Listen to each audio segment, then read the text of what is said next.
ಪ್ರಿಯ ವೀಕ್ಷಕರೇ, ಆತ್ಮಸ್ಪರ್ಶ ಎಂಬ ಕಾರ್ಯಕ್ರಮಕ್ಕೆ ಸ್ವಾಗತ. ಅಯ್ಯನವರು ನಮ್ಮ ಮಧ್ಯದಲ್ಲಿ ಜಾಕಿಪೆಟ್ರ ಅಯ್ಯನವರಿದ್ದಾರೆ. ಅಯ್ಯನವರೇ, ನಿಮಗೂ ಸ್ವಾಗತ. ನಮಸ್ಕಾರ. ಪ್ರಿಯ ವೀಕ್ಷಕರೇ, ಕಳೆದ ವಾರ ನಾವು ಒಂದು ಅಯ್ಯನವರ ಹತ್ರ ಒಂದು ಪ್ರಶ್ನೆಯನ್ನು ಕೇಳಿದ್ವಿ. ಪುನರ್ಜನ್ಮ ಎಂದರೇನು, ಪುನರ್ಜನ್ಮ ಉಂಟೆ ಅಥವಾ ಕ್ರಿಸ್ತನಲ್ಲಿ ಹೊಸದಾಗಿ ಹುಟ್ಟುವುದು ಏನು ಎಂಬುದಾಗಿ ನಾವು ಅಯ್ಯನವರ ಹತ್ರ ಪ್ರಶ್ನೆಯನ್ನು ಕೇಳಿದ್ವಿ. ಅಯ್ಯನವರು ಸಹ ಉತ್ತರ ಹೇಳ್ತಾ ಇದ್ದರು. ಆದರೆ ಒಂದು ಸಂಚಿಕೆಯಲ್ಲಿ ಮುಗಿಸಲಿಕ್ಕೆ ಪೂರ್ತಿಗೊಳಿಸಲಿಕ್ಕೆ ಸಾಧ್ಯವಾಗಲಿಲ್ಲ. ಅದರ ಆ ರೀತಿಯಾಗಿ ನಾವು ಈ ಒಂದು ಸಂಚಿಕೆಯಲ್ಲಿ ನಾವು ತಿರುಗಿ ಮತ್ತೊಮ್ಮೆ ಆ ಒಂದು ಪ್ರಶ್ನೆಯನ್ನು ನಾವು ವಿವರಿಸಿ ತಿಳ್ಕೊಳ್ಳುವ. ಅಯ್ಯನವರೇ, ಕಳೆದ ವಾರ ನಾನು ಪ್ರಶ್ನೆ ಕೇಳಿದ್ದೆ, ಪುನರ್ಜನ್ಮ ಎಂದರೆ ಏನು, ಪುನರ್ಜನ್ಮ ಉಂಟೆ, ನಂತರವಾಗಿ ಕ್ರಿಸ್ತನಲ್ಲಿ ಹೊಸದಾಗಿ ಹುಟ್ಟುವುದು ಏನೆಂಬುದಾಗಿ ನಾವೊಂದು ಪ್ರಶ್ನೆಯನ್ನು ಕೇಳಿದ್ದೀವಿ. ನೀವು ಅದಕ್ಕೆ ಉತ್ತರವನ್ನು ಕೊಡ್ತಾ ಇದ್ದೀರಿ. ನಂತರವಾಗಿ ನಾನು ಪರ್ಸನಲಿ ನನಗೂ ಸಹ ತುಂಬಾ ಒಂದು ಸಹಾಯವಾಗಿದೆ. ನಂತರವಾಗಿ ಆ ರೀತಿಯಾಗಿ ಸಹ ಆ ಒಂದು ಪ್ರಶ್ನೆಗೆ ಇನ್ನು ಉತ್ತರವನ್ನು ವಿವರಿಸಿ ಹೇಳುತ್ತೀರಾ ಇನ್ನು ಸ್ವಲ್ಪ? ಖಂಡಿತ ಭಾಳ ಸಂತೋಷ. ನಾನು ಆ ಪ್ರಶ್ನೆಗೆ ಉತ್ತರ ಮಧ್ಯದಲ್ಲಿ ನಿಲ್ಲಿಸಬೇಕಾಗಿ ಬಂತು. ಹೌದು, ನಾನು ಆಗಲೇ ಕಳೆದ ಸಂಚಿಕೆಯಲ್ಲಿ ಹೇಳಿದೆ, ಇದು ತುಂಬ ಆಳವಾಗಿ ನಾವು ಉತ್ತರಿಸಬೇಕಾದ ಒಂದು ಪ್ರಶ್ನೆ ಎಂಬುದಾಗಿ. ಸ್ವಲ್ಪ ಮಟ್ಟಿಗೆ ನಾವು ಕಳೆದ ವಾರದಲ್ಲಿ ನಾವು ನೋಡಿಕೊಂಡೆವು ನಿಕೋದೇಮನ ಕುರಿತಾಗಿ, ಅಲ್ವಾ? ಹೌದೇ. ಸ್ವಾಮಿಯ ಬಳಿಯಲ್ಲಿ ಬಂದ ಈ ಮುದುಕನಾಗಿದ್ದಂಥ ನಿಕೋದೇಮನು, ನಾನು ಪರಲೋಕ ರಾಜ್ಯ ಸೇರುವುದಕ್ಕೆ, ಸ್ವರ್ಗ ಸೇರುವುದಕ್ಕೆ ಏನು ಮಾಡಬೇಕು ಎಂಬುದಾಗಿ ಪ್ರಶ್ನಿಸಿದಾಗ, ನೀನು ನೀರಿನಿಂದಲೂ ಆತ್ಮನಿಂದಲೂ ಹುಟ್ಟಬೇಕು, ಹಾಗೆ ಹುಟ್ಟದಿದ್ದರೆ ಪರಲೋಕ ರಾಜ್ಯ ನೀವು ಸೇರ್ಲಿಕ್ಕಾಗಲ್ಲ ಅಥವಾ ನೋಡಕ್ಕೂ ಆಗಲ್ಲ ಅಂತ ಹೇಳ್ತಾನೆ. ಆಮೇಲೆ ಅದರ ಬಗ್ಗೆ ನಾನು ಸ್ವಲ್ಪ ವಿವರಿಸಿದೆ. ನೀರು ಅಂದರೆ ದೇವರ ವಚನ. ದೇವರ ವಚನಕ್ಕೆ ಅನೇಕ ವಿಷಯಗಳಿಗೆ ಹೋಲಿಸಲಾಗಿದೆ ಬೈಬಲ್ನಲ್ಲಿ. ನೀರು, ಬೀಜ, ಆಹಾರ ಅಥವಾ ರೊಟ್ಟಿ, ಹೀಗೆ ದೇವರ ವಾಕ್ಯಕ್ಕೆ ಹಲವಾರು ಸಂಗತಿಗಳಿಗೆ ಹೋಲಿಸಿಕೊಂಡು ಹೇಳಿರುವುದನ್ನು ನಾವು ನೋಡುತ್ತೇವೆ. ಈಗ ಇಲ್ಲಿ ಯೇಸುಸ್ವಾಮಿ ಹೇಳ್ತಾನೆ, ನೀರಿನ ಮೂಲಕ ನೀನು ಹುಟ್ಟಬೇಕು. ಆತ್ಮೀಕವಾದ ನೀರು. ಈ ಆತ್ಮೀಕವಾದ ಜನನ ಸಂಭವಿಸುವುದು ಆತ್ಮೀಕವಾದ ನೀರಿನ ಮೂಲಕ. ಈಗ ಮನುಷ್ಯನಿಗೆ ಎರಡು ರೀತಿಯ ಜನನ ಇದೆ ಅಥವಾ ಹುಟ್ಟಿದೆ ಅಂತ ಕಳೆದ ಸಂಚಿಕೆಯಲ್ಲಿ ನಾವು ನೋಡಿದೆ, ಅಲ್ವಾ? ಶರೀರದಲ್ಲಿ ನಾವು ಹುಟ್ತೀವಿ ಒಂದು, ಆಮೇಲೆ ಶರೀರದಲ್ಲಿ ಹುಟ್ಟಿದ ನಂತರ ನಾವು ಆತ್ಮದಲ್ಲಿ ಅಥವಾ ಆತ್ಮೀಕವಾಗಿ ಹುಟ್ಟಬೇಕು ಎಂಬುದಾಗಿ. ನೋಡಿ, ಮನುಷ್ಯನಿಗೆ ಈ ಆತ್ಮ ಸಂಬಂಧವಾದ ಹುಟ್ಟು ಸಂಭವಿಸುವುದು ಆತ್ಮದಲ್ಲಿ ಎಂಬುದಾಗಿ ಮೊದಲನೇದಾಗಿ ನಾನು ಹೇಳಲಿಕ್ಕೆ ಬಯಸ್ತೇನೆ. ಮರಣದ ನಂತರವಲ್ಲ ಮನುಷ್ಯನು ಆತ್ಮ ಸಂಬಂಧವಾಗಿ ಹುಟ್ಟುವುದು. ಅಂದ್ರೆ ಬಹಳ ಜನ, ಕೋಟಿಗಟ್ಟಲೆ ಜನ ಪುನರ್ಜನ್ಮ ಎಂಬುದಾಗಿ ಕೇಳಿದ ಕೂಡಲೇ ಮರಣದ ನಂತರ ಹುಟ್ಟುವುದರ ಕುರಿತಾಗಿ ಅವರು ಯೋಚನೆ ಮಾಡ್ತಾರೆ. ಹೌದೇ, ಖಂಡಿತ. ಯಾಕಂದ್ರೆ ನಮ್ಮ ಒಂದು ತಿಳುವಳಿಕೆ ಪ್ರಕಾರ ಉಪನಿಷತ್ತುಗಳಲ್ಲಿ, ಬ್ರಾಹ್ಮಣಗಳಲ್ಲಿ ಅಥವಾ ಗೀತೆಯಲ್ಲಿ, ಬೇರೆ ಬೇರೆ ಭಾಗಗಳಲ್ಲಿ ನಾವು ನೋಡುವಾಗ ಮನುಷ್ಯನ ಪುನರ್ಜನ್ಮ ಎಂಬುದು ಮರಣದ ನಂತರ ಎಂಬುದಾಗಿ ಒಂದು ಬೋಧನೆ ನಾವು ನೋಡುತ್ತೇವೆ. ಆದರೆ ಇದು ನಮಗೆ ದೇವರ ವಾಕ್ಯವಾದ ಬೈಬಲ್ನ ಆಧಾರದಲ್ಲಿ ನೋಡುವಾಗ ತಪ್ಪಾಗುತ್ತೆ. ಯಾಕಂದರೆ ಮನುಷ್ಯನಿಗೆ ಸಂಭವಿಸುವಂಥ ಈ ಆತ್ಮೀಕವಾದ ಜನನ ದೇಹದಲ್ಲಿ ಬದುಕಿರುವಾಗಲೇ ಆಗಬೇಕು ಎಂಬುದಾಗಿ ಬಹಳ ಸ್ಪಷ್ಟವಾಗಿ ಸತ್ಯವೇದ ಹೇಳುತ್ತೆ. ಆತ್ಮಕ್ಕೆ ಸಂಭವಿಸುವಂತ ಹುಟ್ಟೆ ಆತ್ಮೀಕವಾದ ಹುಟ್ಟು, ಅಲ್ವಾ? ಯಾಕಂದ್ರೆ ಪದದಿಂದಲೇ ಅರ್ಥ ಆಗ್ತದೆ, ಆತ್ಮಕ್ಕೆ ಸಂಭವಿಸುವ ಹುಟ್ಟು. ಈ ಆತ್ಮೀಕವಾದ ಜನನ ಮೊದಲು ಆತ್ಮದಲ್ಲಿ ಸಂಭವಿಸಬೇಕು. ಈ ಆತ್ಮ ಎಂಬುದು ಸಾವಿಲ್ಲದಂಥ ಸಂಗತಿ, ವಸ್ತು. ಈ ಒಂದು ಪುನರ್ಜನ್ಮದ ಬಗ್ಗೆ ನಾವು ನೋಡುವುದಾದರೆ ಪ್ರತ್ಯೇಕವಾಗಿ ಛಾಂದೋಗ್ಯೋಪನಿಷತ್ತಿನಲ್ಲಿ 8ನೇ ಅಧ್ಯಾಯ 12, 5 ಮತ್ತು 8ನೇ ಅಧ್ಯಾಯ 1, 1, 8, 7ರಿಂದ 1ನೇ ಮುಂಡಕಗಳು ಮತ್ತು ಅಥವಾ ವಚನಗಳು 9, 1, 8, 12 ಎಲ್ಲ ನೋಡುವಾಗ, ಇನ್ನು 5ನೇ ಅಧ್ಯಾಯದಲ್ಲಿ ಕೂಡ 5, 3ರಿಂದ 10, 10ನೇ ಸಂಧಿ 7ನೇ ಒಂದು ಆಯತ್ತು, ಇವೆಲ್ಲ ನಾವು ನೋಡುವಾಗ ಬ್ರಹ್ಮ ಶರೀರದಲ್ಲಿ ತಾವರೆಯಂತೆ ಸೂಕ್ಷ್ಮವಾಗಿರುವ ಒಂದು ಜಾಗ ಇದೆ ಅಂತೆ. ಈ ಆತ್ಮನಿಗೆ ಸಾವಿಲ್ಲ. ಈ ಜಾಗ ಅಂದರೆ ಆತ್ಮನಿಗೆ ಸಾವಿಲ್ಲ, ನಾಶವಿಲ್ಲ, ದಾಹ, ಹಸಿವೆ, ಮರಣವಿಲ್ಲ. ಪುನರ್ಜನ್ಮದ ಕುರಿತು ಮೊದಲು ಹೇಳಿರುವುದು ಶತಪಥ ಬ್ರಾಹ್ಮಣ ಎಂಬ ಆ ಪುಸ್ತಕದಲ್ಲಿ.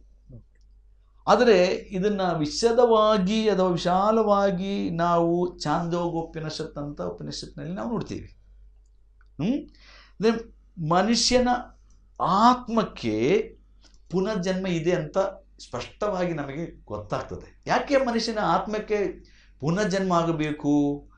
ಯಾಕಂದರೆ ಮನುಷ್ಯನ ಆತ್ಮವು ಆತ್ಮ ಸಂಬಂಧವಾಗಿ ಸತ್ತು ಹೋಗಿದೆ. ಅರ್ಥ ಆಗ್ತದೆ? ನಾವು ದೇಹದಲ್ಲಿ ನಮಗೆ ಬದುಕಿದೆ, ಜೀವ ಇದೆ, ಆದರೂ ನಮ್ಮ ಆತ್ಮವು ಸತ್ತು ಹೋಗಿದೆ. ಹೇಗೆ? ಪಾಪದ ನಿಮಿತ್ತ. ಅರ್ಥ ಆಗ್ತದ? ಪಾಪದ ಪರಿಣಾಮವಾಗಿ ಮನುಷ್ಯರಾದ ನಮ್ಮೆಲ್ಲರ ಆತ್ಮವು ಸತ್ತು ಹೋಗಿದೆ. ಈಗ ಇದಕ್ಕೆ ಬಹಳ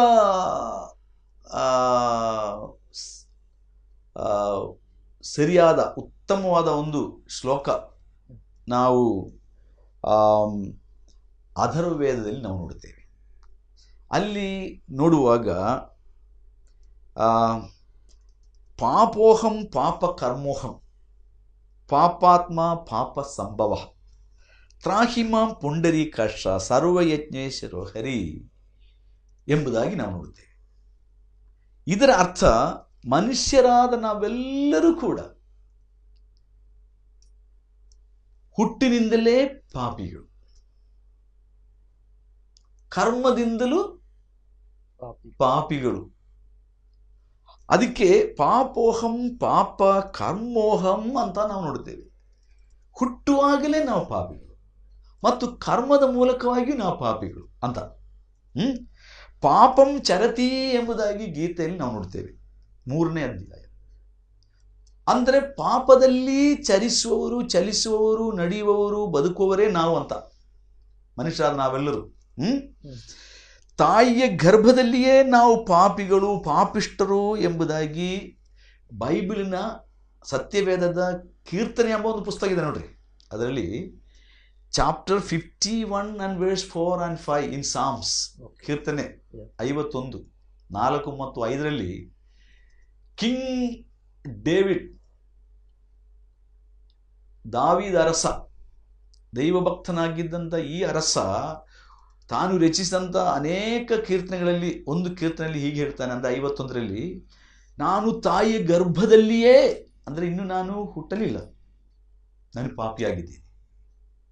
ಅಂದರೆ ಇದು ಆತ್ಮದಲ್ಲಿ ನಾವು ಮನುಷ್ಯರು ಪಾಪಿ ಎಂಬುದಾಗಿ ಸ್ಪಷ್ಟವಾಗಿ ನಾವು ನೋಡುತ್ತೇವೆ. ಮನುಷ್ಯರಾದ ನಮ್ಮಲ್ಲಿ ಯಾರೂ ಪಾಪಿಗಳಿಲ್ಲ, ಪಾಪ ನನ್ನಲ್ಲಿ ಇಲ್ಲ ಎಂದು ಹೇಳಬಲ್ಲರು ಯಾರು ಎಂಬುದಾಗಿ ಅರಸನಾಗಿದ್ದ ದಾವೀದನ ಮಗನಾಗಿದ್ದಂಥ Solomon, king Solomon is asking this question. How can anybody claim, or who can anybody claim that I have never committed wrong or sin? In Proverbs chapter 20 and verse 7. ನೋಡ್ರಿ. ಆಮೇಲೆ ಭೂಮಿಯಲ್ಲಿ ಪಾಪ ಮಾಡದವನು ಯಾರೂ ಇಲ್ಲ ಎಂಬುದಾಗಿ ಇದೇ ಕಿಂಗ್ ಸಾಲಮನ್ ಹೇಳ್ತಾನೆ. ಸಭಾ ಪ್ರಸಂಗಿ ಅಥವಾ ಪ್ರಸಂಗಿಗಳ ಪುಸ್ತಕ, ಒಂದು ಪುಸ್ತಕ ಇದೆ, ಪ್ರಸಂಗಿಗಳ ಪುಸ್ತಕ. ಆ ಪುಸ್ತಕ 7ನೇ ಅಧ್ಯಾಯ 20ನೇ ವಚನದಲ್ಲಿ ಇದನ್ನು ನಾವು ನೋಡ್ತೇವೆ. ರೋಮಾಪುರದವರಿಗೆ ಬರೆದ ಪತ್ರ ಎಂಬ ಒಂದು ಪತ್ರ ಇದೆ. ಅದರ 23ನೇ ವಚನದಲ್ಲಿ, ಅಂದರೆ 3ನೇ ಅಧ್ಯಾಯದ 3:23ರಲ್ಲಿ, in chapter 3 and verse 23 Romans, it says, all have sinned and fall short of the glory of God. There is not a single person who is righteous before God. ಸೃಷ್ಟಿಕರ್ತನಾದ ಪರಿಶುದ್ಧನಾದ ಪರಮಾತ್ಮನ ಎದುರಿನಲ್ಲಿ ಪರಿಶುದ್ಧನು ಎಂದು ಹೇಳಿಕೊಳ್ಳುವುದಕ್ಕೆ ಯಾರಿಂದಲೂ ಸಾಧ್ಯವಿಲ್ಲ. ಎಲ್ಲರೂ ಪಾಪ ಮಾಡಿ ದೇವರ ಮಹಿಮೆಯಿಂದ ಬಿದ್ದು ಹೋಗಿದ್ದಾರೆ. ನೀತಿವಂತನು ಯಾರೂ ಇಲ್ಲ, ಒಬ್ಬನಾದರೂ ಇಲ್ಲ ಎಂದು ಸ್ಪಷ್ಟವಾಗಿ ನಾವು ಓದ್ತೀವಿ ನೋಡ್ರಿ. ಹೀಗೆ ಒಬ್ಬ ಮನುಷ್ಯನಿಂದಲೇ ಮನುಷ್ಯರಾದ ನಮ್ಮೆಲ್ಲರೊಳಗೆ ಪಾಪ ಪ್ರವೇಶಿಸಿತು ಎಂಬುದಾಗಿ ಇದೇ ಪುಸ್ತಕ ರೋಮ 5:12ನೇ ಅಧ್ಯಾಯದಲ್ಲಿ ಓದ್ತೇವೆ. Romans chapter 5 verse 12 says, through one man sin entered into the whole humanity. Who is that one man? Adam or ಆದಾಮನು. ಆದಾಮನೆಂಬ ಆ ಮೊಟ್ಟ ಮೊದಲನೆಯ ಮನುಷ್ಯನ ಮೂಲಕ ನಮ್ಮೆಲ್ಲರಿಗೆ ತಾತಾಗಬೇಕಲ್ವ. ಈ ಆದಾಮನ ಮೂಲಕ ಮನುಷ್ಯರೆಲ್ಲರೊಳಗೆ ಪಾಪ ಪ್ರವೇಶಿಸಿತು.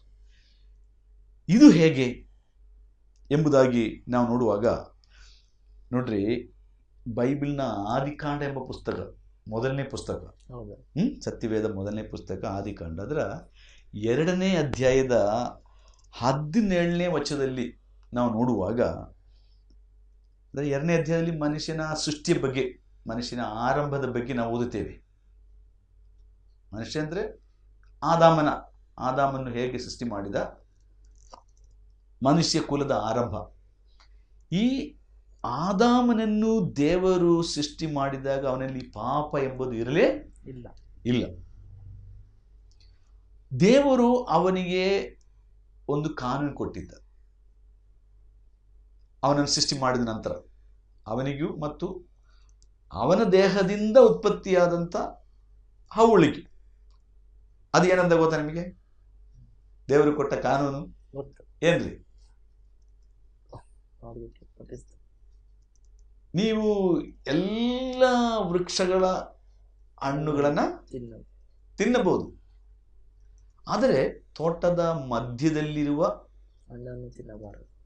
ತೋಟದ ಮಧ್ಯದಲ್ಲಿರುವ ಒಂದು ಮರವಿದೆ, ಅದು ಒಳ್ಳೆದರ ಮತ್ತು ಕೆಟ್ಟದರ ಅರುಹನ್ನು ಹುಟ್ಟಿಸುವ ಮರವಾಗಿದೆ. ಅಂದರೆ ಆ ಮರದ ಹಣ್ಣು ತಿಂದರೆ ಒಳ್ಳೆದರ ಮತ್ತು ಕೆಟ್ಟದರ ಅರಿವು ನಿಮಗೆ ಆಗುತ್ತದೆ. ಈ ಮರದ ಹಣ್ಣು ನೀವು ತಿನ್ನಕೂಡದು. ತಿಂದರೆ ಏನಾಗ್ತದೆ? ತಿಂದರೆ ನೀವು ಸತ್ತು ಹೋಗುವಿರಿ, ಸಾವು ಸಂಭವಿಸುತ್ತದೆ. ಆದ ಕಾರಣ ತಿನ್ಬೇಡ.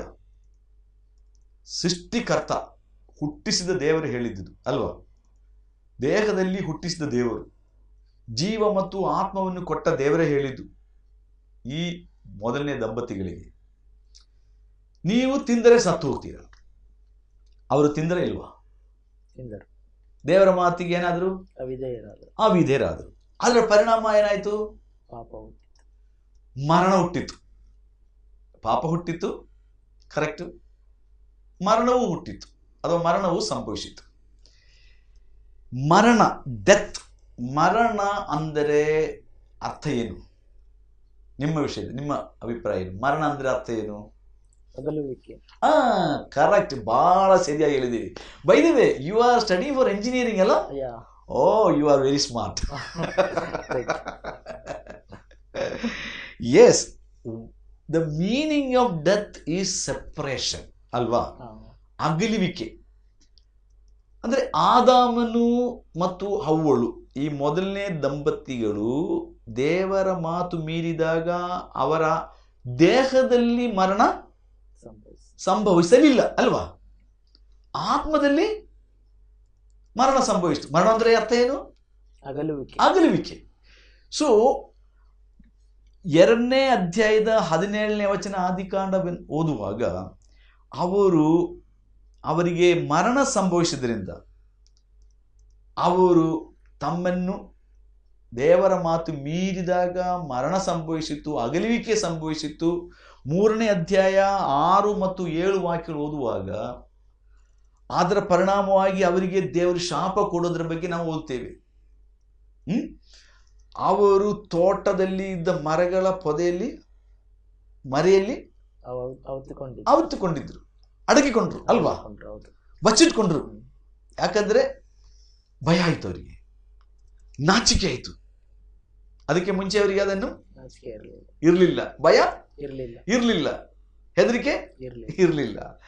ಸೊ 2ನೇ ಅಧ್ಯಾಯ 17ನೇ ವಚನದಲ್ಲಿ ಅದನ್ನು ನಾವು ಓದುವುದು. ಅವರು ಪಾಪ ಮಾಡಿದಾಗ, ಪಾಪ ಅಂದ್ರೆ ದೇವರಿಗೆ ತಿರುಗಿ ಬೀಳುವುದು. ಕೆಲವರು ವಿಚಾರ ಪಾಪ ಅಂದ್ರೆ ಎಣ್ಣೆ ಹೊಡೆಯುವುದು ಪಾಪ, ವ್ಯಭಿಚಾರ ಮಾಡುವುದು ಪಾಪ, ಕೊಲೆ ಮಾಡಿದರೆ ಪಾಪ, ಅಥವಾ ಕಳ್ಳತನ ಮಾಡಿದರೆ ಪಾಪ, ಇದೆಲ್ಲ ತಪ್ಪು. ಆದರೆ ಬೈಬಲ್ ಹೇಳುವಂಥ ಪಾಪ ಮುಖ್ಯವಾಗಿ ಇದಲ್ಲ. ಸೃಷ್ಟಿಕರ್ತನ ಕಾನೂನು ಮೀರುವುದು, ಸೃಷ್ಟಿಕರ್ತನಿಗೆ ತಿರುಗಿ ಬೀಳುವುದು, ಸೃಷ್ಟಿಕರ್ತನಿಂದ ದೂರ ಹೋಗುವುದು ಮನಸಾರೆ, ಸ್ವಂತ ಇಚ್ಛೆಯಿಂದ. ಹಾಗೆ ಸ್ವಂತ ಇಚ್ಛೆಯಿಂದ ದೂರ ಹೋದ ನಂತರ ಅಥವಾ ಹೋದಾಗ ಮನುಷ್ಯರು ಮಾಡುವಂಥ ತಪ್ಪಾದ ನಡತೆಗಳು, ತಪ್ಪಾದ ಕಾರ್ಯಗಳು, ಇದಕ್ಕೆ ನಾವು ಅಪರಾಧ ಅಂತ ಹೇಳ್ತೀವಿ. ಆದರೆ ಮೊದಲು ಸಂಭವಿಸುವುದು ಪಾಪ.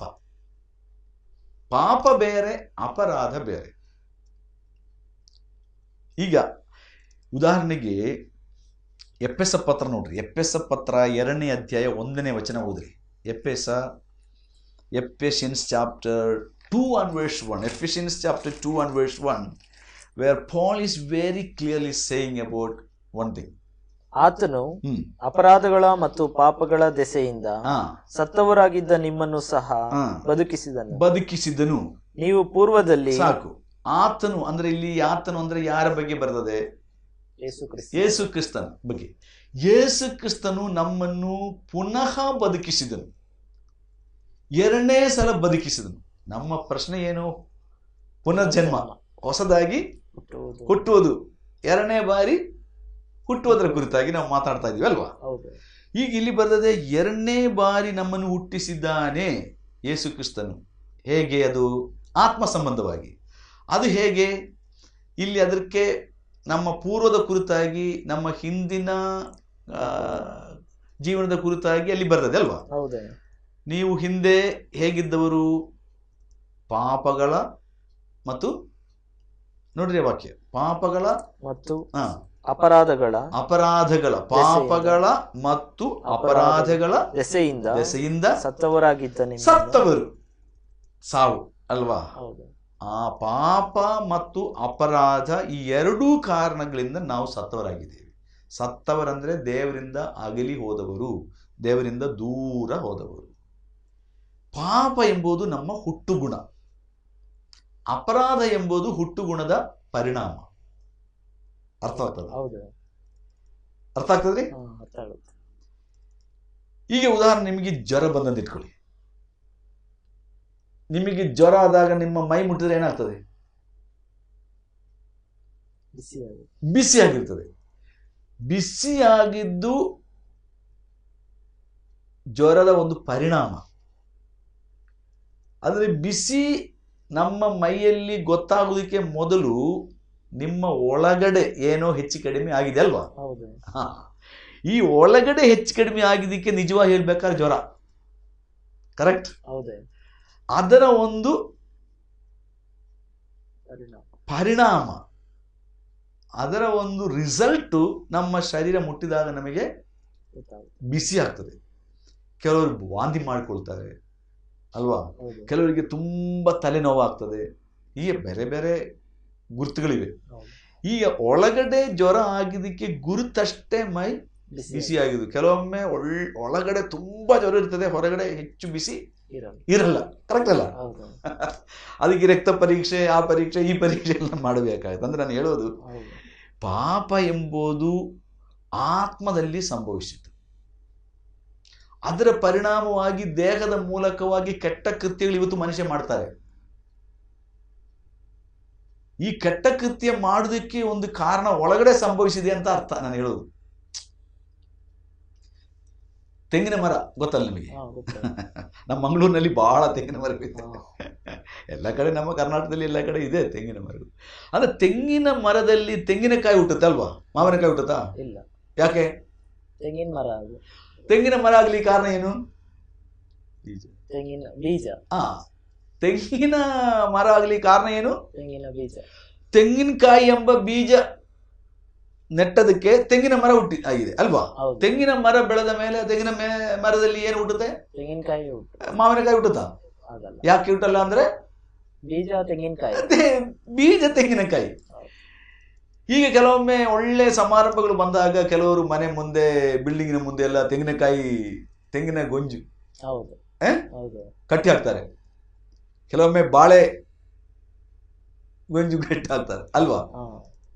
ಬಾಳೆ ಗಿಡದಲ್ಲಿಯೂ ಕೂಡ ಕೆಲವೊಮ್ಮೆ ತೆಂಗಿನ ಗೊಂಜು ಕಟ್ತಾರಲ್ಲ. ಅದರ ಅರ್ಥ ಅದರಲ್ಲಿ ಹುಟ್ಟಿದಂತ ಅರ್ಥನಾ?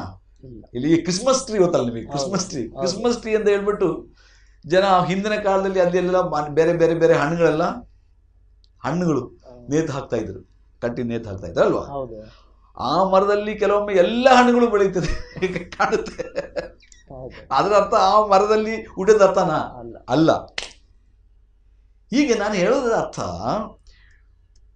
ಆ ಕಾಯಿ ಆ ಒಂದು ಮರದಲ್ಲಿ ಇರುವುದರಿಂದಲ್ಲ ಆ ಮರವಾಗಿರುವುದು. ಬದಲಾಗಿ ಈ ಉದಾಹರಣೆ, ತೆಂಗಿನಕಾಯಿ ಆ ಮರದಲ್ಲಿ ಹುಟ್ಟಿರೋದಕ್ಕೆ ಕಾರಣ ಅದು ತೆಂಗಿನ ಬೀಜದಿಂದ ಬೆಳೆದ ಮರವಾಗಿರುವುದರಿಂದ ಬೇರೊಂದು ಕಾಯಿ ಅದರಲ್ಲಿ ಹುಟ್ಟಕ್ಕೆ ಸಾಧ್ಯನೇ ಇಲ್ಲ. ಅದೇ ಪ್ರಕಾರ ಮನುಷ್ಯರಾದ ನಾವು ಪಾಪ ಎಂಬ ಬೀಜದಲ್ಲಿ ಹುಟ್ಟಿದವರಾಗಿದ್ದೇವೆ. ನೋಡ್ರಿ, ನಾನು ಆಗಲೇ ಹೇಳಿದೆಲ್ಲ, ಬೈಬಲ್ನಲ್ಲಿ 5ನೇ ಅಧ್ಯಾಯ ರೋಮಾಪುರದವರಿಗೆ ಬರೆದ ಪತ್ರ, ಅದೊಂದು ಓದಿದ್ರೆ ಒಳ್ಳೇದಾಗ್ತದೆ ನಮಗೆ, ನಮ್ಮ ವೀಕ್ಷಕರಿಗೂ ಅದು ಪ್ರಯೋಜನ ಆಗ್ತದೆ. 5ನೇ ಅಧ್ಯಾಯ 12ನೇ ವಚನ, ರೋಮಾಪುರದವರಿಗೆ ಬರೆದ ಪತ್ರ. ಬೇಗ ಓದಿ, ನಮಗೆ ಸಮಯ ಬಹಳ ಕಡಿಮೆ, ಈಗಲೂ ನಮಗೆ ಮಧ್ಯದಲ್ಲಿ ನಿಲ್ಲಿಸಬೇಕಾಗ್ತದೆ. ಈ ವಿಷಯ ಹೇಗೆಂದರೆ ಈ ವಿಷಯ ಹೇಗೆಂದ್ರೆ ನೋಡ್ರಿ, ಒಬ್ಬ ಮನುಷ್ಯನಿಂದಲೇ ಪಾಪವು ಪಾಪದಿಂದ ಮರಣವು ಲೋಕದೊಳಗೆ ಸೇರಿದವು. ಒಬ್ಬ ಮನುಷ್ಯ ಅಂದ್ರೆ ಆದಾಮ ಅಲ್ವಾ? ಹೌದು. ಈ ಆದಾಮ ಎಂಬ ಒಬ್ಬ ಮನುಷ್ಯನಿಂದ ಪಾಪ ಲೋಕದೊಳಗೆ ಸೇರಿತಂತೆ, ಎಲ್ಲರಲ್ಲಿಯೂ ವ್ಯಾಪಿಸ್ತಂತೆ ಅಲ್ವಾ? ಹೌದು. ಹೀಗೆ ನಾವೆಲ್ಲರೂ ಆದಾಮನ ಸಂತತಿಯವರು.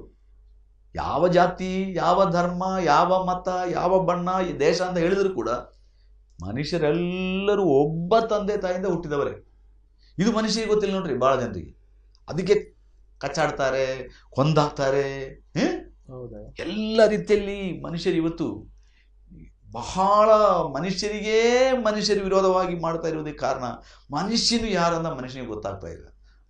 ಇದಕ್ಕೆ ಮೊದಲನೇ ಕಾರಣ ಮನುಷ್ಯನಿಗೆ ದೇವರು ಯಾರಂತ ಗೊತ್ತಿಲ್ಲ, ಸತ್ಯ ದೇವರು ಯಾರಂತ ಗೊತ್ತಿಲ್ಲ ನೋಡ್ರಿ.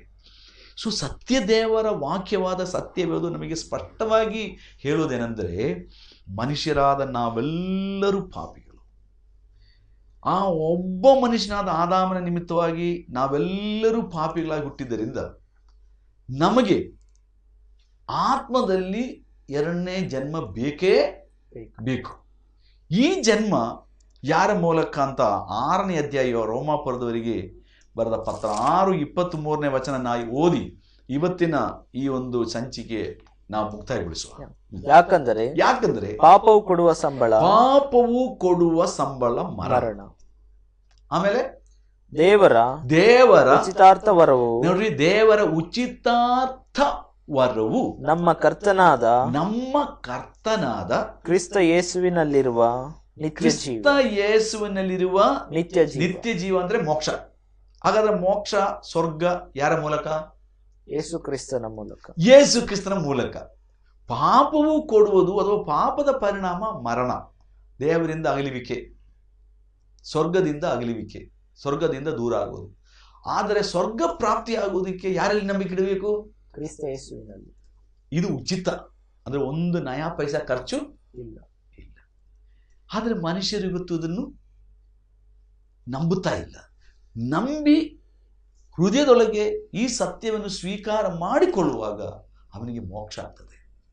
ನಮ್ಮ ವೀಕ್ಷಕರೆಲ್ಲರಿಗೂ ಈ ಮೋಕ್ಷ ಪ್ರಾಪ್ತಿಯಾಗಬೇಕು ಎಂಬುದು ನನ್ನ ಪ್ರಾರ್ಥನೆಯಾಗಿದೆ. ಇನ್ನು ಇದನ್ನು ನಾವು ವಿಶದವಾಗಿ ಮುಂದಿನ ವಾರದಲ್ಲಿ ನಾವು ಚರ್ಚೆ ಮಾಡೋಣ. ಸರಿ, ಏನಂತೀರಾ? ಸರಿ ಅಯ್ಯ. ಓಕೆ, ಯಾಕಂದರೆ ಇದು ತುಂಬ ಆಳವಾದ ಒಂದು ವಿಷಯ.